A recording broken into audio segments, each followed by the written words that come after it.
C'est l'un des plus petits pays de l'Europe et pourtant il possède un grand patrimoine culturel. Bienvenue en Belgique et plus précisément à Bruxelles sur la Grande Place pour un nouveau numéro spécial du Mac de l'Hérault. Parce que l'Europe n'est pas au cœur des préoccupations de certains Français, on le voit notamment avec le taux d'abstention aux élections européennes, nous avons donc décidé de vous montrer Bruxelles et ses institutions. Reportage découverte au cœur de la Belgique, c'est parti.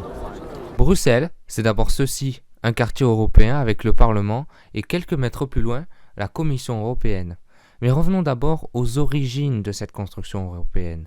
Au lendemain de la Seconde Guerre mondiale, l'Europe cherche un moyen pour maintenir la paix. La peur de l'expansion soviétique se renforce. La France, les pays du Benelux et le Royaume-Uni signent donc le 17 mars 1948 le traité de Bruxelles qui prévoit une union occidentale instituant une collaboration en matière économique, sociale, culturelle et de défense collective. Le principe d'une Europe unie est posé. L'Europe recherche alors un modèle d'intégration qui la mettra à jamais à l'abri d'une nouvelle guerre. L'idée est concrétisée par Robert Schuman, ministre français des Affaires étrangères, dans sa déclaration du 9 mai 1950. Il appelle à mettre le charbon et l'acier sous une haute autorité commune de la France et de l'Allemagne fédérale. Cette déclaration sera considérée comme le texte fondateur de la construction européenne. Sous l'impulsion des pères de l'Europe comme Konrad Adenauer, Jean Monnet et Alcide de Gasperi, 6 États créent en 1951 la CECA, la Communauté européenne du charbon et de l'acier. Après l'échec d'une communauté européenne de défense en 1954, la CEE, Communauté économique européenne, est instaurée en 1957 par le traité de Rome.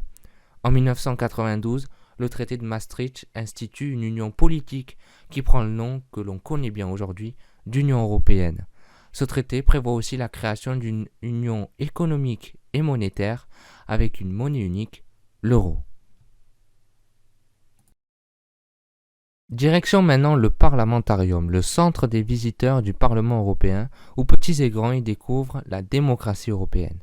27 États membres après le Brexit, 7 institutions, 705 eurodéputés, l'Union européenne peut paraître difficile à comprendre.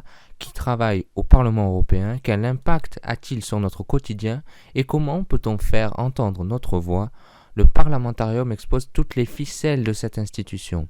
C'est pour cela qu'une projection à 360 degrés nous emmène au cœur même de la démocratie grâce à une vidéo des débats du Parlement à Strasbourg et Bruxelles. Une façon ludique de découvrir ce que font les députés européens et en quoi consiste le processus législatif.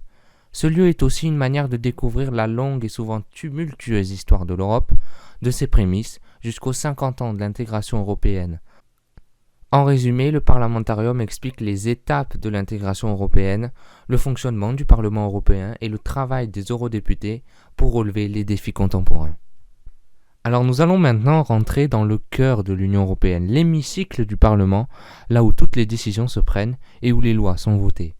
Le Parlement européen est l'un des organes les plus visibles de l'Union européenne.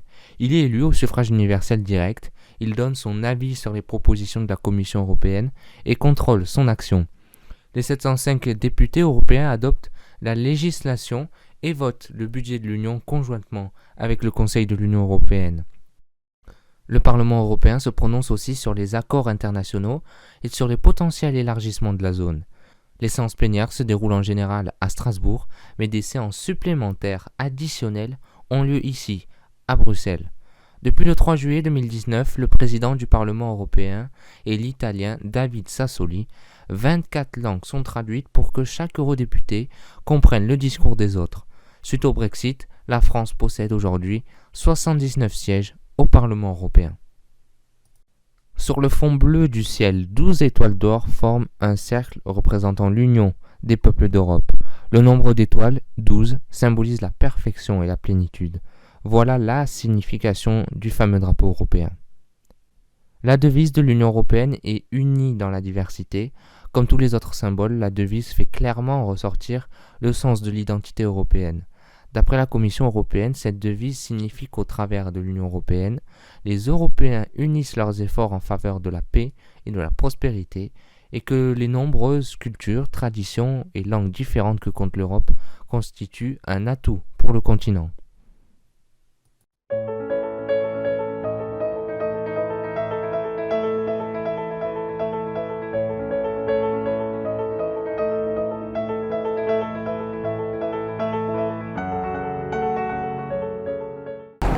Alors nous sommes maintenant à Bruges, une ville de plus de 115 000 habitants. Juste derrière moi, vous le voyez, voici le fameux beffroi qui mesure 83 mètres de haut. Et pour parvenir à son sommet, écoutez bien, il faut monter 366 marches. Réputée pour ses traditionnels chocolats, je vous propose de découvrir cette ville remplie d'histoire. C'est parti. Bruges, une des nombreuses Venice du Nord, capitale de la Flandre occidentale, elle se distingue par ses canaux, ses rues pavées et ses bâtiments médiévaux.